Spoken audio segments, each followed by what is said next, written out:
All right, Shalom. First and foremost, all praises and glories unto Yahweh, Bahashem, Yahweh Shai, Bahashem, Harchakodash. Double honor to our apostles, the bishops and the elders of the great millstone who teach God and rule well. Greetings, salutations, blessings, and much love unto you, hopeful elect out there. Shalom unto you, your brother Shaquat from the Las Vegas church. Just wanted to tap in on this this video here, man. You know, this story about the all I Google was Alabama chair. Okay, and you get the story of what unfolded in Montgomery, Alabama, on the pier. Okay, with the guy in the hat, he threw the hat up, and the white dude ran up because he wouldn't move his little boat, and then they start fighting, and then Jake swam over, and eventually other Jakes jumped in, talking about you so-called Negroes, jumped in, and then it became a race fight, so to speak. I'm just not gonna call it a war, but a race fight. And eventually somebody pulled out a chair and smacked a few people up with chairs. Women, And, yeah, man. That's how it went down. Okay? Good, bad, whatever. The point that I'm doing this video is this is tension that has been rising since the creation. Okay? Since Genesis. All right? Now, I have some scriptures to back that up. But to go into this a little bit, I'll just read what it says here in Daily Mail 10 hours ago. This is just 10 hours ago. Black Alabama man who used a folding chair to attack white group during brutal boat brawl. Right? Now's how you paint the picture now. Okay? Alabama boat fight.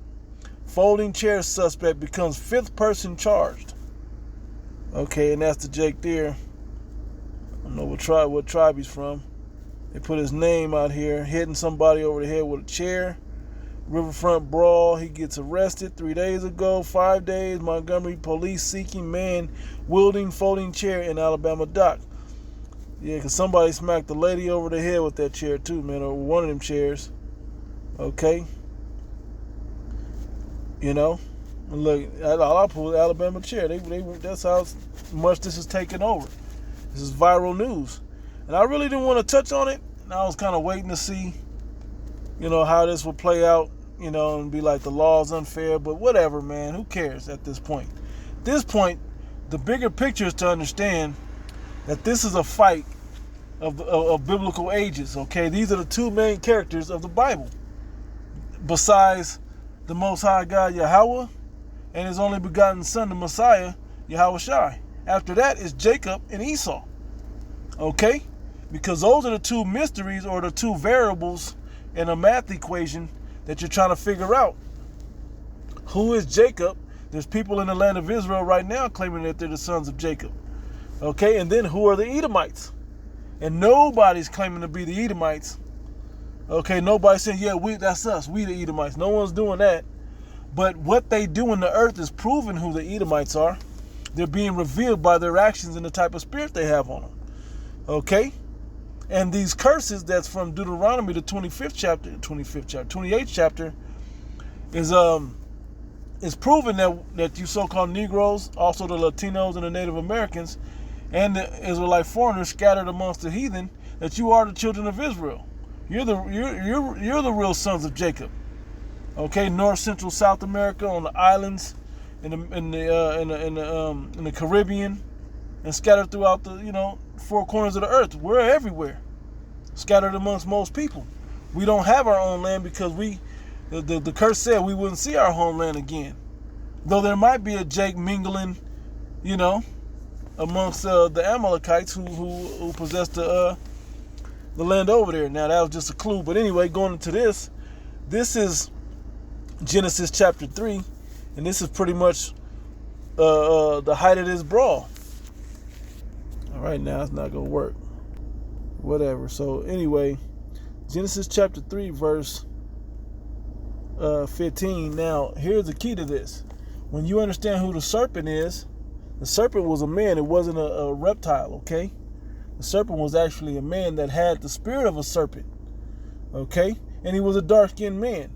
Now, as time goes on, I'll try to break that down as we get deeper into it, okay? But he became the forefather of the Edomites, Okay, and I'll kind of break that down within this, on the quick, but this will show it. It says, Genesis 3:15, and I will put enmity between thee and the woman, and between thy seed and her seed. It shall bruise thy head, and thou shalt bruise his heel. All right.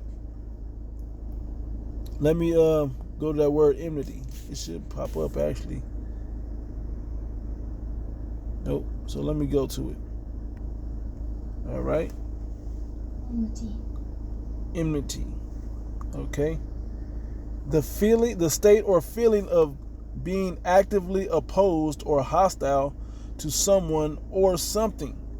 And you telling me so-called blacks and whites don't have enmity? Okay, they have it towards one another.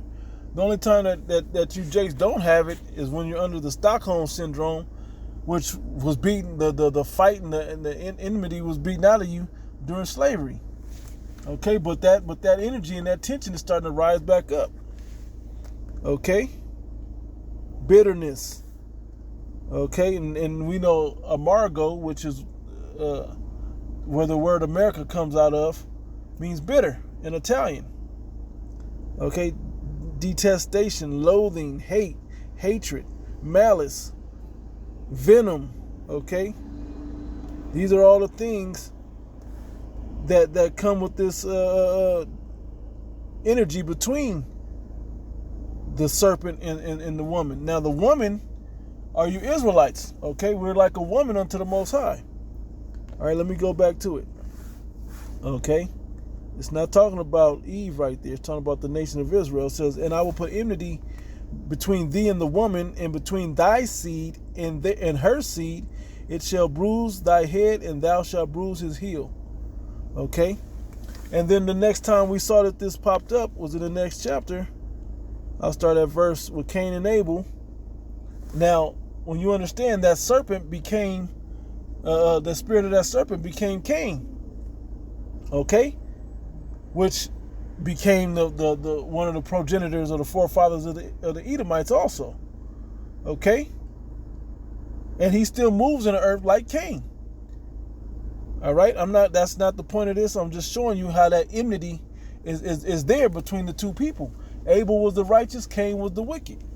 Okay, it says, to the point, and Cain talked with Abel his brother, and it came to pass when they were in the field that Cain rose up against Abel his brother and slew him.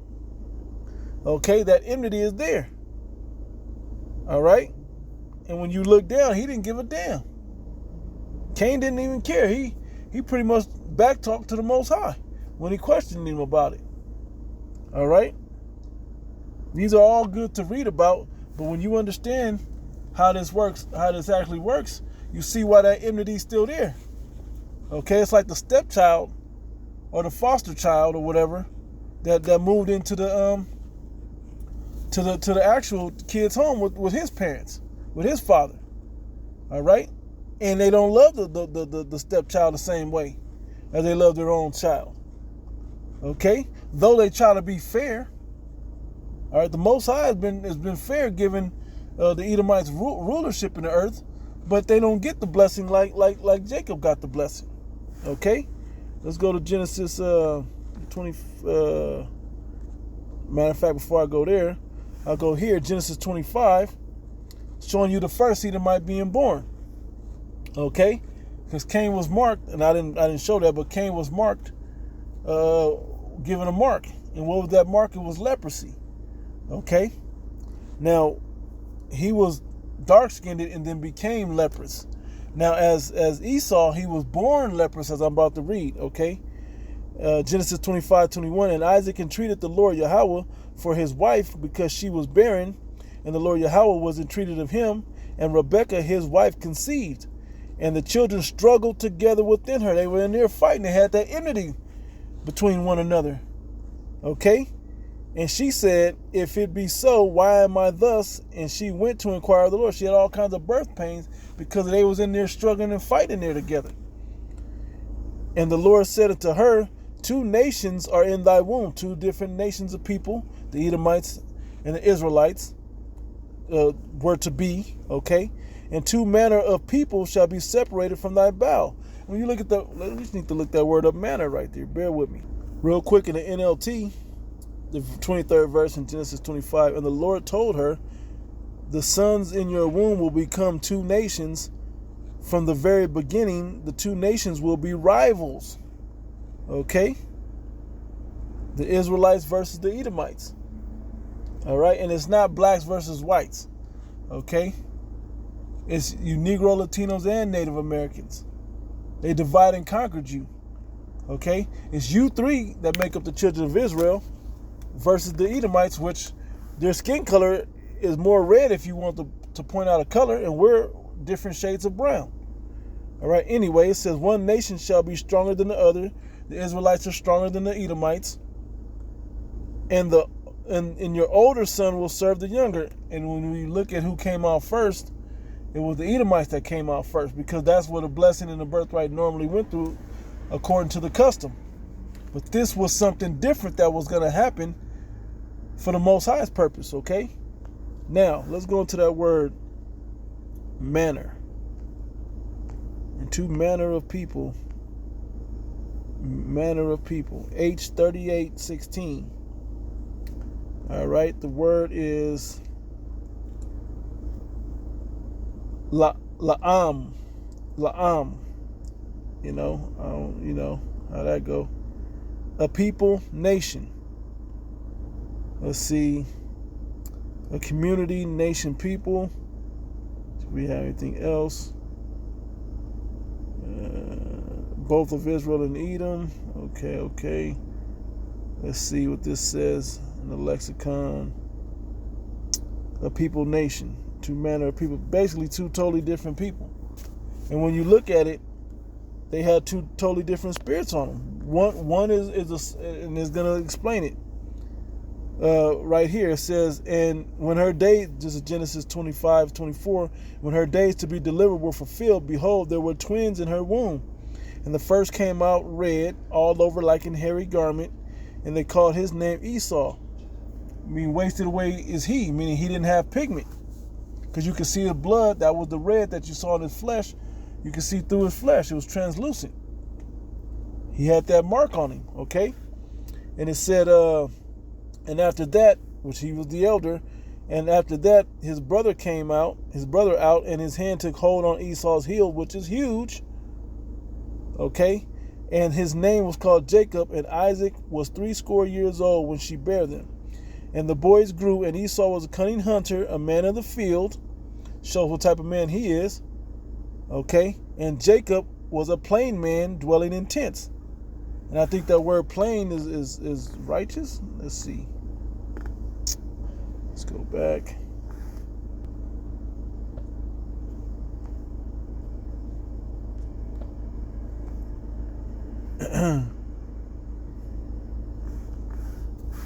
The word plain. Bear with me a minute. Man of the field, plain.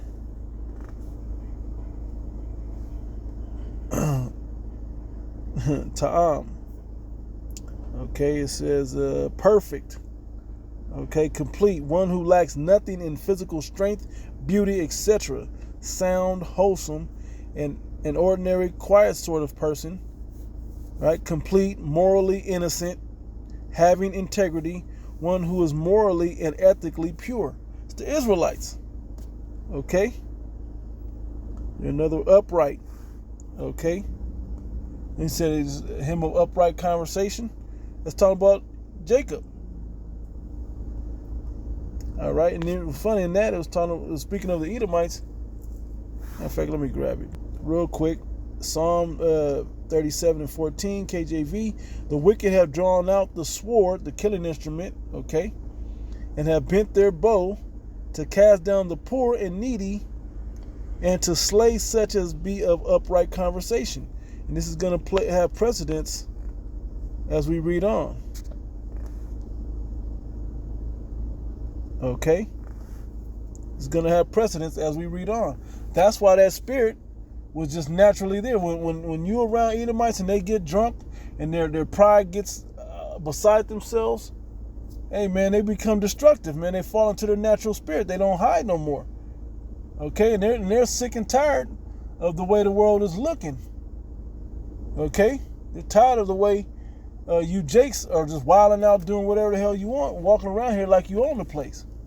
It's funny because through the spirit we do, but they don't. That ain't in their spirit to just allow that to be. They want their birthright back and can't get it anyway. And Isaac loved Esau because he did eat of his venison, but Rebekah loved Jacob. And Jacob sought pottage and Esau came from the field and was faint. And Esau said unto Jacob, Feed me, I pray thee, with this same red pottage, for I am faint.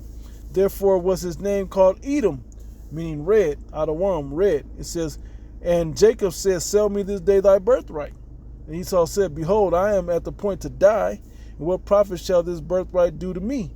And it's funny because he was lying. He didn't really want to sell it. He was just fuck it. I'll just say some shit just to get something to eat. Okay?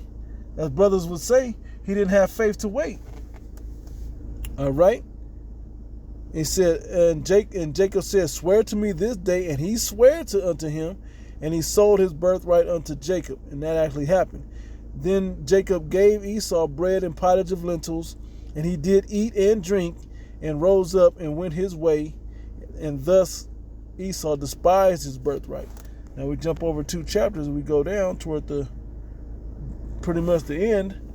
This is when the birthright is happening. Now the Yaiquab moment, where Rebekah, who knew the prophecy that the Lord had given her, helped Jacob to fix the food and to dress up like Esau so he could receive the blessing as the prophecy was meant to happen. And so when he came back, Esau begged Isaac for a blessing.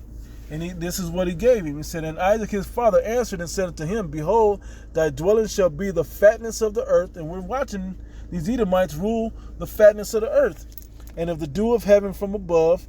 And by the sword shalt thou live. That's why he serves his brother Jacob and the other nations with the sword, with the killing instrument. Okay? And shall serve thy brother, right? And it shall come to pass when thou shalt have the dominion, when you have rulership in the earth, starting with the Greeks and then into the Romans. Then they went down for 1,000 years during the Byzantine Empire, and they came back in during the Renaissance, the rebirth of the Roman Empire. Okay? And the reformation of that Roman Empire under the NATO EU beast system. Okay? And thou shalt break his yoke from off thy neck. He's not going to be under us anymore. Okay? He's going to live by the sword during this time in his life. He said, and Esau hated Jacob because of the blessing wherewith his father blessed him. Sounds a lot like Cain was jealous of Abel's blessing that the Most High gave him. So he rose up and slew him. And look what happens here. And Esau said in his heart, The days of mourning for my father are at hand. Then will I slay my brother Jacob. Right? Just like Abel was slain by Cain. Okay, that same spirit came back to do it again. All right, 42, I'm going to keep reading. And these words of Esau, her elder son, were told to Rebekah, and she went and called Jacob, her younger son, and said unto him, Behold, thy brother Esau, as touching thee, do comfort himself, proposing to kill thee. Okay? So she warned him, and he bounced out, told him where to go, to her brother's house. All right, now that's another story for another day. Let's go further on how this plays out. Okay. Went through there. And yep. Now let's go to 2 Esdras chapter 6. I'm going to start at verse 8. It says, and he said, matter of fact, I'm going to start at verse 7. Yep, it says, then answered, matter of fact, verse 6, Then did I consider these things, and they were made through me alone, and through none other, and by me also they shall be ended, and by none other. Then answered I and said, What shall be the parting asunder of the times, or when shall be the end of the first, and the beginning of it that followeth? Okay, when is the dividing of this time going to end? Basically, when are we getting into the kingdom of heaven? It says, and he said unto me, From Abraham to Isaac, when Jacob and Esau were born of him, Jacob's hand held first the heel of Esau, part of that struggle and that fight, that enmity between the two of them. Okay? That what was the word they used when I looked it up? That hatred between one another. Okay? For Esau is the end of the world, of the age, and Jacob is the beginning of it that followeth, of the following age. But that's the kingdom of heaven age, which is eternal at that point. So the hand of man is betwixt the heel and the hand, as signifying it from their birth. Jacob and Esau's birth, making them the main characters on earth in the Bible. Okay, in this movie or this story. Okay, other question, Esdras, asked thou not. All right, and this has been playing out with that enmity between us ever since. Okay, so I'm gonna go to let me start up.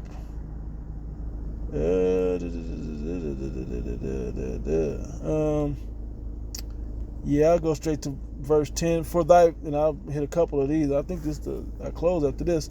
For thy violence against thy brother Jacob, shame shall cover thee, and thou shalt be cut off forever.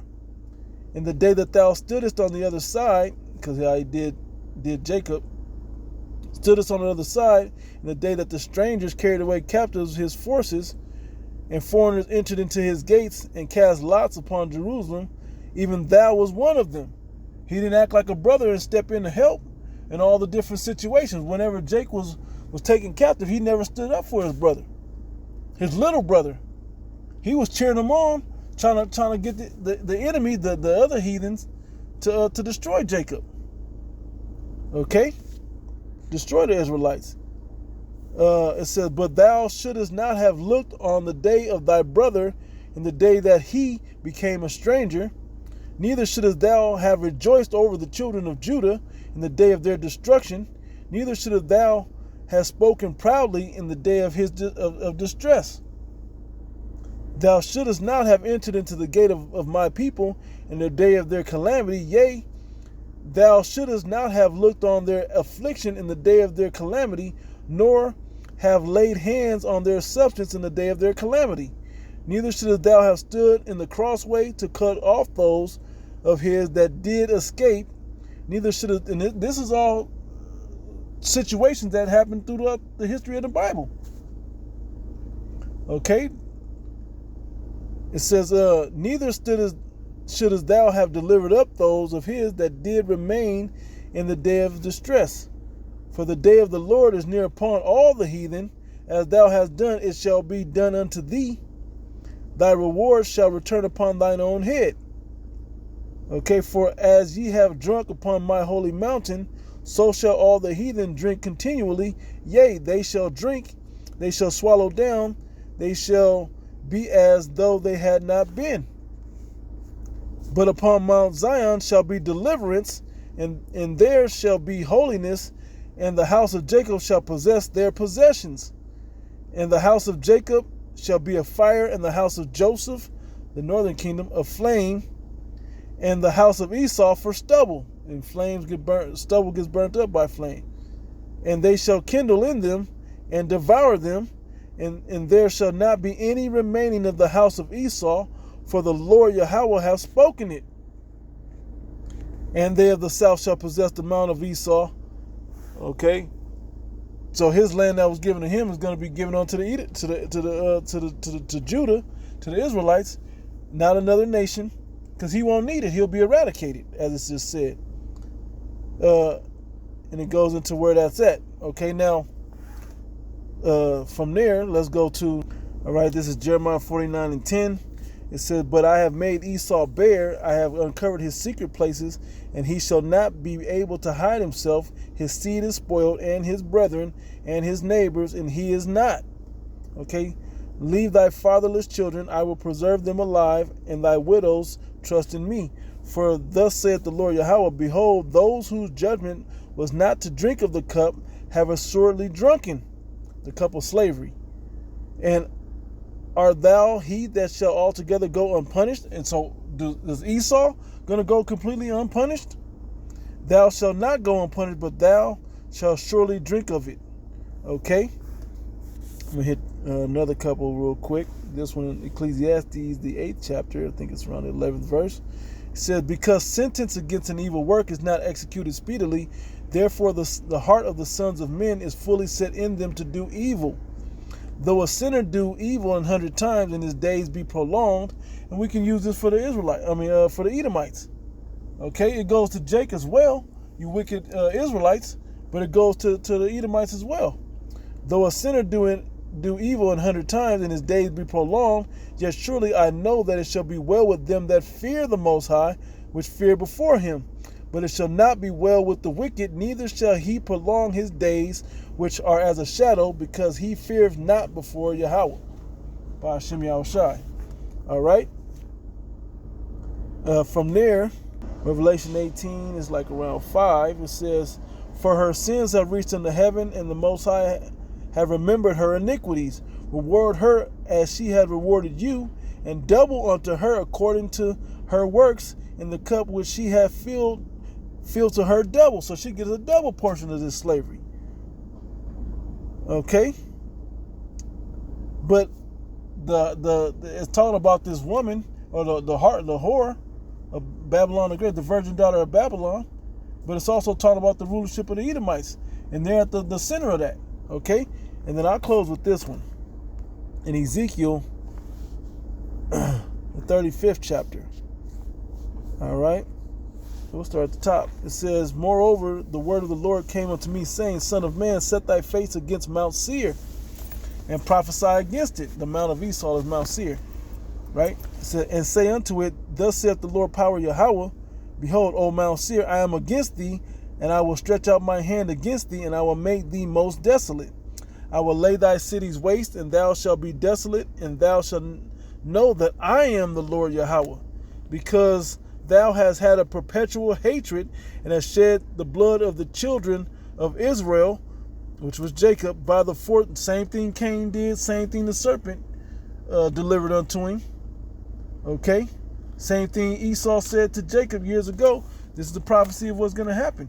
As Esau fulfilling his prophetic hopes and dreams, the Most High is going to fulfill what he has laid out for everybody, okay? By the force of the sword, in the time of their calamity, the time that their iniquity had an end, I wasn't mad at them no more, and you continued the punishments. Therefore, as I live, saith the Lord Yahweh, I will prepare thee unto blood, and blood shall pursue thee. Since thou hast not hated blood, even blood shall pursue thee. And I will make Mount Seir most desolate, and cut off from it him that passeth out, and him that returneth, and it continues to go on and on. The judgments of Esau. Now, I'm going to go to this one in Deuteronomy 30. Okay? Because you jakes out there don't seem to get the point that the Most High is going to fight for us. Now, a lot of you 2/3 of people are going to go out there and fight and go into a race riot against the Edomites and shoot it out, and we're going to get slaughtered to a small degree. We're going to put hell on them, though. Let's not act like that. But when Yahweh Shai shows up to the battle, he's going to fight for the children of Israel, man.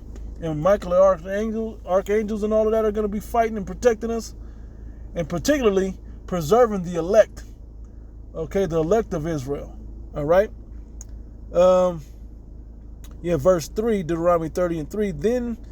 Then the Lord thy power will return thy captivity, and have compassion upon thee, and will return and gather thee from all the nations whither the Lord Yahweh thy power hath scattered thee. All right, we get to come back. And if any of thine be driven out unto the outmost part of heaven, from thence will the Lord Yahweh thy power gather thee, and from thence will he fetch thee. Beautiful. I love that word, fetch. It says, and the Lord thy power, Yahweh, will bring thee into the land which thy fathers possessed, the land of Israel, and thou shalt possess it, and he will do thee good, and multiply thee above thy fathers. And the Lord Yahweh thy power will circumcise thine heart, is talking about the second covenant, and thy heart of thy seed, to love the Lord thy power with all thine heart and with all thy soul, that thou mayest live. So the laws are going to be written in us. Okay, we're going to have rulership in the earth.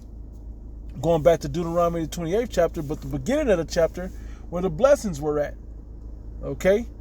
If we did observe, and he's going to make us able to observe them 100% and give us the bodies to observe it 100%. Anyway, verse 7 is the point. And the Lord Yahweh thy power will put all these curses upon thine enemies and the Edomites as well, not just the other nations, but the Edomites as well, and on them that hate thee, which persecuted thee. Okay? And that's what we're starting to see, which I'm sure everybody brought this one up, Genesis, the 49th chapter, that broke this down. Where we want it? This is right here. Verse 9, Genesis 49, verse 9. Judah is a lion's whelp from the prey, my son. Thou art gone up. He stooped down. He croucheth as a lion and as an old lion. Who shall rouse him up? And it's going to take Esau to truly rouse up Jacob, man. To truly rise up Judah. To truly rise up the Israelites. Because once Judah sets it off, then the rest of the nation will be set off as well to hop into this thing. Okay? But where they want to fight at, these Edomites want to fight, is with their blessing, the sword. And we got to use our blessing, which is in the spirit and power and faith of Yahweh Ba'ashem Yahushai. Okay, that's what we should be fighting from. We're using our blessing. That's the grounds that we have to fight upon. Luckily, the prophets and the elect are going to fight that way, because you carnal Israelites are going to die, man. Okay? Right along with the Edomites and some of the heathen. All right? So that chair ain't shit, man. It's just a chair. Okay, that brawl, that fight, whatever you want to call it, that ain't shit, man. We're waiting on something to truly rouse you people up, man. Truly rouse you up and change the face of what the world looks like. Okay? To the destruction that's meant to come. We're waiting for these prophecies. The sooner these prophecies kick all the way off, the sooner this man comes in like a flood, the sooner we get up out of here and get into the kingdom of heaven, man. So Lord willing, this was edifying. I want to end there, giving all praises and glories unto Yahweh, Ba'ashem Yahushai, Ba'ashem Arachak Wadash, that belong to our apostles and the elder bishops and the elders of the great millstone who teach God and rule well. Greetings, salutations, blessings, and much love unto you elect. Shalom.